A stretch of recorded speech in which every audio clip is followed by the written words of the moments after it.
Welcome to this deep dive. Today we're exploring a really specific set of sources. And these sources present a view that, well, it starkly challenges the narrative most of us heard about the COVID-19 pandemic. That's right. And just to be clear about our goal here today, we're acting as guides through this specific material. We're not bringing in outside info, not debating it, just unpacking what this source says, Yeah, what claims it makes, what details it uses. Think of it as us showing you the points raised right here in these texts. exactly. So today's deep dive is looking at sources that claim the COVID-19 pandemic wasn't what we were told. It claims it was a deliberately orchestrated global fraud. And yeah, this source, it really doesn't hold back. It presents a very, very strong case from its particular viewpoint. Okay, so let's get right into the core claim of this source. It argues COVID-19 wasn't, some natural event or an accident. It says it was a deliberate fraud and part of something bigger it calls the Great Reset. Yeah, what's striking is just how definite the source is. It's not suggesting possibilities, it's stating it as fact from its perspective. It argues that, well, everything lockdowns, hospital closures, the vaccine drives, social distancing, schools shutting down, none of that, according to the source, was incompetence or a lab leak gone wrong. It was all planned in detail. And it even calls the COVID situation the greatest fraud in medical history. I mean, that's a huge claim to make right off the bat. It is, and it explicitly ties this alleged fraud to the Great Reset. The source is very clear. The fraud was designed to push us into this new world, the Great Reset. The source is also really insistent that there was, and I'm quoting here, never a shred of evidence that there was going to be a pandemic, or even that there was a pandemic at all. It claims the evidence it presents proves conclusively there never was one. And its view is that anyone still talking about a pandemic now is either a fool or actively part of the scam. Yes, well, it's quite something. It really lays down a marker, doesn't it? And it immediately raises the big question. How does this source support these incredibly strong claims? How does it argue it was deliberate, planned, and not a real pandemic? We need to dig into the specifics it provides as its evidence. Okay, let's do that. The source offers several points. It says, our evidence COVID was a hoax. First up, it talks about excess deaths. Right. It brings up researchers in the Netherlands. They apparently analyzed data from, I think, 47 Western countries. And they found, according to the source, over 3 million excess deaths since 2020. The source mentions this finding, but then immediately says the numbers are actually far too low. Interesting. And it also cites a study from BMJ Public Health that's linked to the British Medical Journal. This study apparently called for governments to investigate potential vaccine harms. Why? Because excess mortality stayed high for 3 years straight, despite all the containment measures in the vaccines. The source highlights that the study called this unprecedented and raised serious concerns. And here's a crucial point for the source: the timing of these excess deaths. It really emphasizes that, from its perspective, the excess deaths didn't spike in 2020, which is when the pandemic supposedly hit hardest. Instead, it claims they started rising significantly in 2021. After the lockdowns were in place, and critically, after the vaccine rollout began, the source argues this timing is key evidence. Okay, so timing is one pillar. The source also makes a very direct comparison between COVID and, well, the regular flu. Yes, it flat out claims COVID was nothing more than the standard annual flu with a dramatic marketing program. And it puts that in context by reminding us that, a normal flu season can kill upwards of 600,000 people worldwide. It's not insignificant. Right. And then comes the part the source presents is really telling. It claims the traditional flu, vanished in 2020. Yeah, it alleges that authorities actually admitted this happened. And here's the calculation the source makes. It claims if you take the official COVID deaths for 2020 and add the very low number of reported flu deaths for that same year, the total number pretty well equaled the number of flu deaths from 2019. The source really encourages people to check those official 2020 figures themselves, arguing it proves total deaths weren't unusually high that year, hence no pandemic. So the picture the source paints is, it's like shuffling numbers around, not a new disease killing more people, just deaths that would have been called flu in 2019 suddenly got labeled COVID in 2020.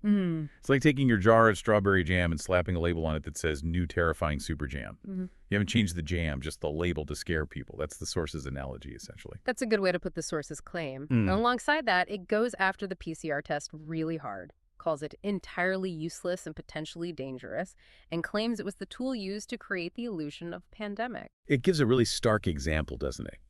Anyone who was run over by a bus but who tested positive for COVID was put down as a COVID death. Mm. And it adds that postmortems were deliberately stopped. Why? To facilitate the fraud, according to the source. To prevent the real cause of death from being confirmed. Exactly, and this all leads the source to its conclusion about intent. From its perspective, if the figures showed COVID was just like an average sort of flu in early 2020 and the regular flu disappeared, and if anyone who understood infectious diseases would recognize this as a hoax, then the only explanation, the source argues, is deliberate fraud.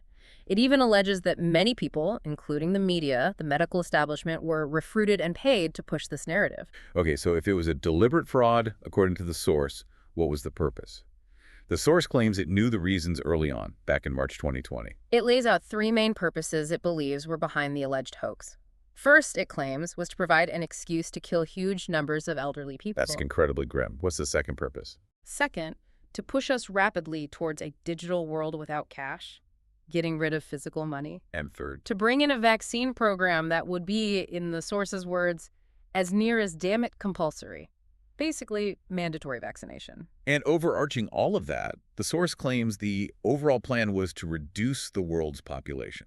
Yes, and these specific goals, killing the elderly, going cashless, mandatory vaccines, population reduction, the source explicitly links them all back to enabling the new world, the Great Reset. It sees these not as side effects of managing a health crisis, but as the planned objectives that the alleged hoax made possible. The source even weighs in on the whole Wuhan lab leak debate, the origin story. It does. It claims the whole idea that COVID came from a lab experiment gone wrong in Wuhan or was deliberately released from there. That narrative, the source alleges, actually originated with the CIA. The CIA, why would they do that, according to the source? The source claims it was a deliberate move by the conspirators to disguise the truth, cover their own tracks, and shift blame onto a convenient political enemy, China. So in this view, focusing on Wuhan is falling for a trick, a misdirection.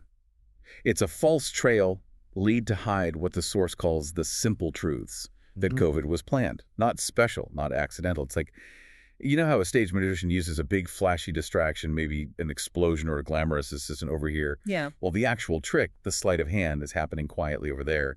The source sees the Wuhan story as that big flashy distraction. That's a pretty good analogy for how the source presents it. And this leads us into another major focus for the source, the COVID-19 vaccine.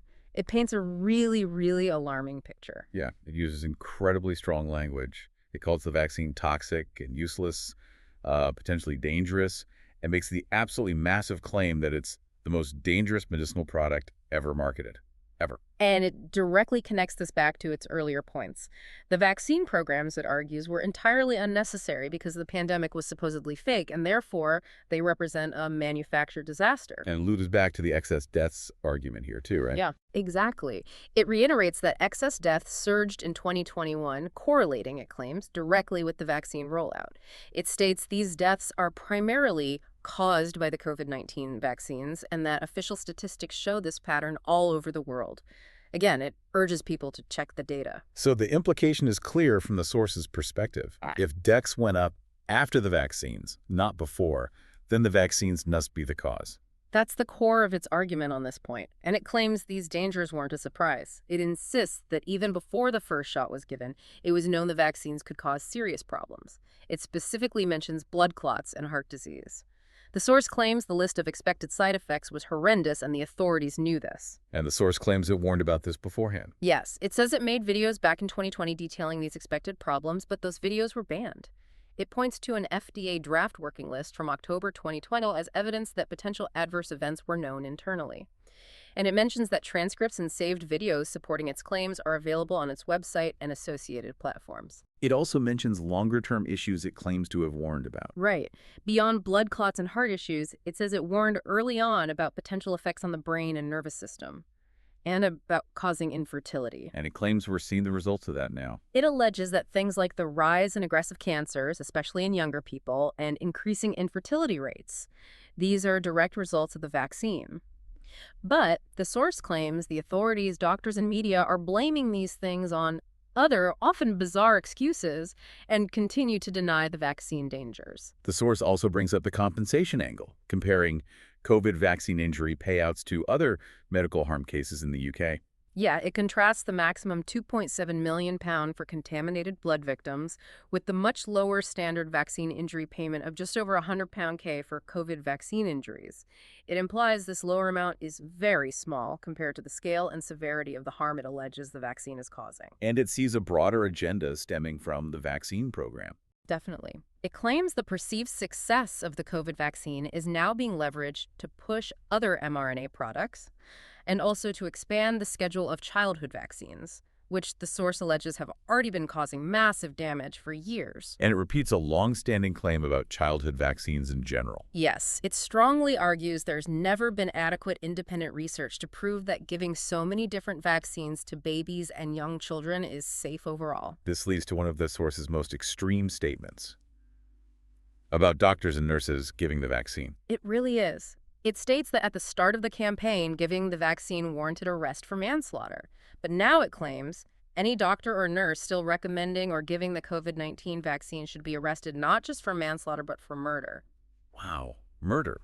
That's an unbelievably strong accusation against healthcare professionals. How does it justify that escalation? The source's logic is this. If they don't know the dangers by now, after everything the source claims is evident, then they must be too stupid to be in practice. Or, it implies, they are complicit. It even extends this stupid or corrupt label to anyone working for places like the BBC, Facebook, or YouTube because they platformed pro-vaccine information. So the source fundamentally sees the vaccine not as medicine, but as a weapon, directly causing the post-2021 excess deaths. It's like, imagine someone offers you a parachute to save you from tripping on the sidewalk, but the parachute is actually designed to explode when you pull the cord. Yeah. That's kind of the level of malicious intent the source is attributing here. That analogy captures the source's perspective quite well, a supposedly life-saving measure that's actually designed to be harmful, deployed under false pretenses. And the source argues this deliberate harm extends beyond just the vaccine. It points to other pandemic responses as also being part of the plan. Right. It says the fake pandemic was used as an excuse for a whole range of dangerous and damaging changes to how we live. First example, face masks. The source claims they were pushed, even mandated, despite, in its view, never any evidence they worked, but plenty of evidence they were harmful. It mentions its own work on this. Yes, it refers to its banned book on masks, claiming it's full of scientific evidence, over 100 items proving masks do harm, and it warns they might bring mask mandates back. Okay, what about social distancing? Calls it nonsense, introduced on a whim, again, with never a shred of evidence for its effectiveness, according to the source. It specifically ridicules the 6-foot rule, right? It does. It points out a cough or sneeze can travel way further, maybe 30 feet. 6 feet was chosen, it claims, just because 30 feet was impractical. It alleges even figures like Fauci couldn't explain the 6-foot rule scientifically.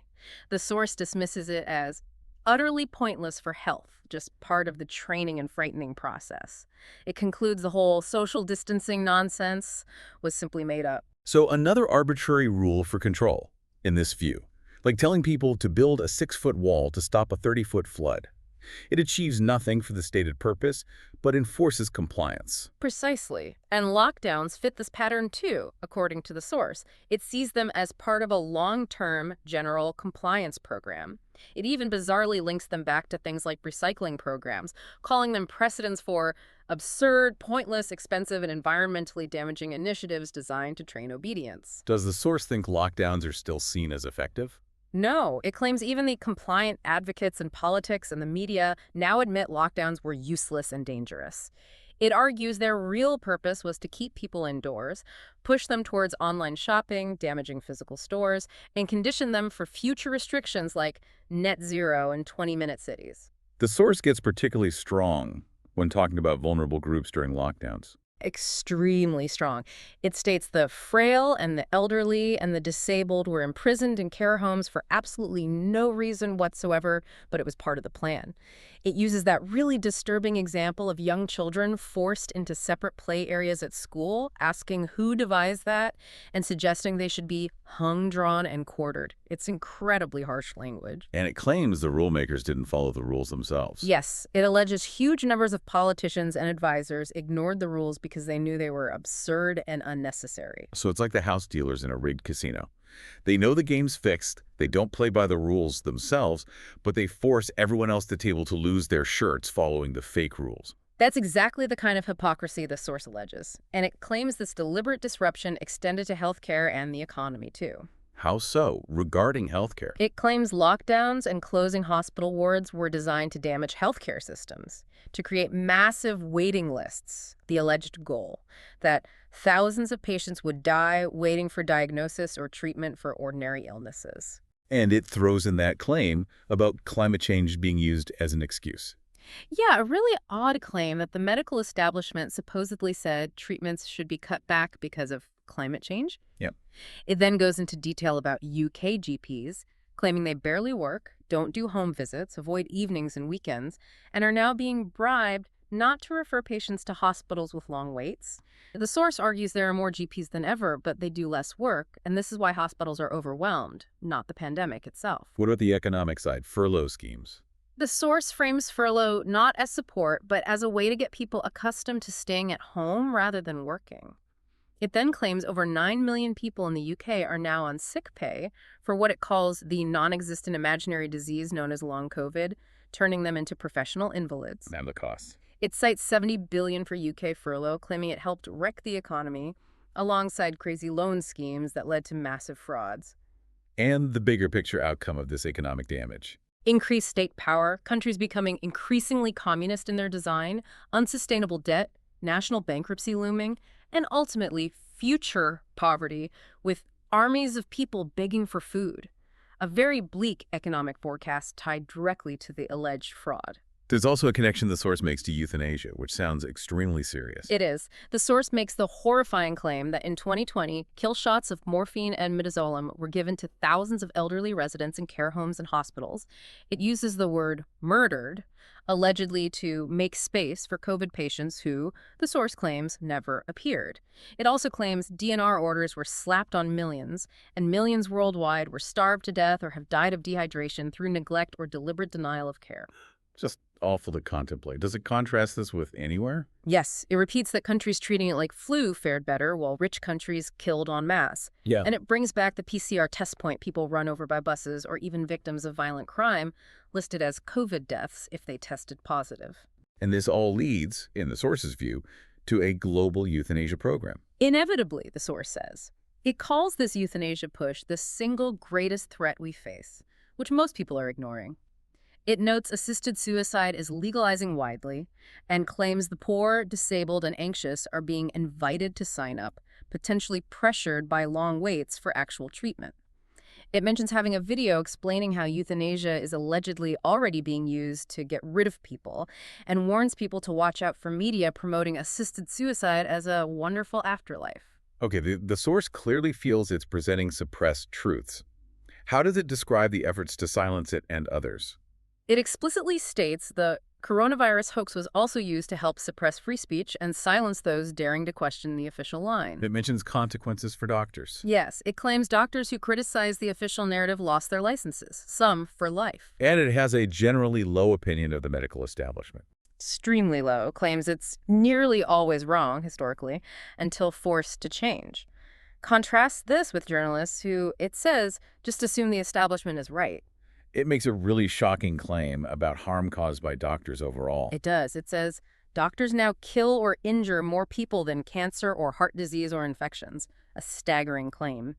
It alleges 1 in 6 hospital beds are filled by patients harmed by doctors, and 4 in 10 patients on prescriptions suffer serious or lethal side effects. And the source experienced direct suppression itself. It claims the fake pandemic was used as an excuse to ban its public meetings last minute, and that publishers dumped its books, sometimes literally throwing them away. It makes that point about book burning versus banning. Yeah, a grim sort of irony saying it'd rather books be burned because at least they'd existed. It talks about its first COVID book, Coming Apocalypse, saying it was hard to publish, April 2020, and couldn't even mention COVID or vaccine, but claims it was the first book to call COVID a hoax. Did it face personal threats? It claims it received death threats, including from trolls. It alleges online platforms protected pro-vaccine commenters but allowed threats against vaccine questioners. And it mentions a physical incident having 2 car tires cut most of the way through. It brings up AIDS here as well, connecting it to past suppression. Yes, it claims the CIA and British Secret Service knew it had single-handedly destroyed the attempt to terrify the world with AIDS back in the 80s using mainstream media. It calls AIDS another fraud, a plague narrative it claims to have debunked with evidence, leading to its own banning from TV, radio, and book suppression back then. It even suggests current official AIDS deaths are really TB or other diseases mislabeled. So the source sees a pattern. COVID wasn't the first attempt. Exactly. It presents this history as vital context, claims there were other attempts with various flus after AIDS which failed to gain traction, promoted by the same people who later pushed COVID fears. And the result now, for the source, total censorship. It claims that since its first coronavirus hoax video, it's been banned from all mainstream media, all social media, and 99% of the internet. The core belief here is that the conspirators bought the media, TV, radio, newspapers, turning them into pure propaganda vehicles. So the source feels like someone screaming the truth in a soundproof room, Yeah. like pointing out the emperor has no clothes, but being digitally gagged and erased while everyone praises the emperor's non-existent outfit on every channel. That captures the feeling of total suppression the source describes, yes. And it believes specific groups benefited hugely from this alleged fraud. Who does it point to as gaining power? It claims advisors and global institutions, the UN, IMF, World Bank, WHO, grabbed massive amounts of power during this period, essentially dictating policy to nations. And it connects rising state spending and taxes to fewer people working. Yes. It cites the UK example, 46% of GDP is state spending, and links it to a falling working population. It argues this trend was accelerated by the fake pandemic. It makes that provocative claim again. The number wanting higher taxes services roughly equals the number not working or paying taxes, a pre-existing fire fueled by the hopes, as you put it earlier. Like throwing gasoline on embers.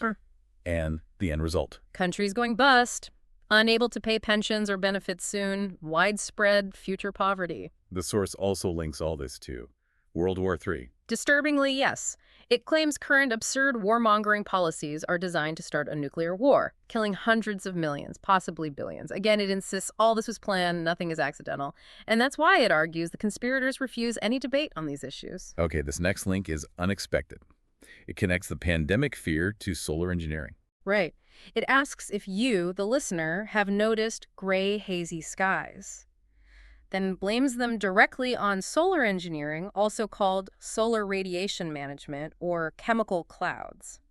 The source claims these are being sprayed to cool the Earth based on what it calls the mad theory known as climate change. So it rejects mainstream climate science completely. Vehemently. Claims virtually no independent scientists believe the climate change theory, calling it a confidence trick.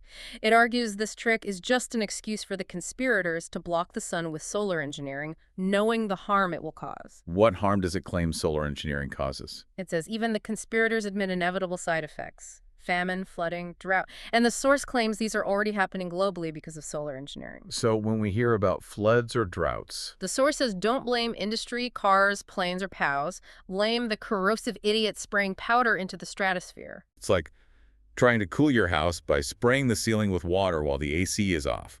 Pointless for cooling, guaranteed to make a mess and cause damage, or in this case, the source claims, deliberately cause catastrophe. That's the analogy. And the source alleges these side effects, famine, flood, drought, result in hundreds of millions of deaths. Right. And crucially, it claims these deaths are deliberately caused by solar engineering, serving the goal to reduce the size of the world's population. And its proposed response to those responsible is extreme. Extremely. It says because this was never approved by voters or elected bodies, the people doing it should be arrested, tried, and then shot. Calls them a menace to mankind. Okay, so after laying all that out, how does the source conclude? What's the final message? It ends on a very defiant, urgent note, a call to arms, essentially. It reiterates the core belief. COVID-19 was a hoax, the biggest fraud, designed to push us into the Great Reset after earlier attempts failed. But it expresses hope. We can stop them, it says, if we fight hard enough. How? What's the method of fighting back? By sharing the truth with as many people as possible, the source feels most people are unaware of how close we are, in its view, to the end of life as we know it. The stakes are presented as absolute. Totally. If we lose, then we lose everything we hold dear. We'll become slaves oppressed and crushed and living in Orwell's nightmare. So the conclusion is, We have no choice, we have to win.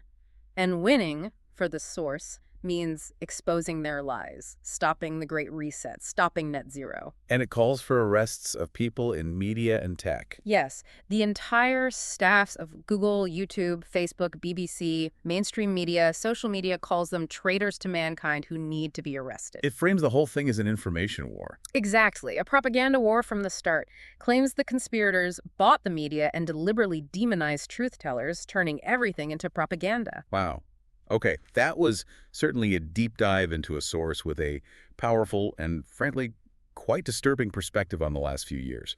We've traced its arguments, looked at the specific details it uses as evidence, excess deaths, the flu comparison, PCR tests, the vaccine claims. And the massive web of connections it draws to the Great Reset, digital currency, population control, economic collapse, healthcare failures, even geoengineering and war.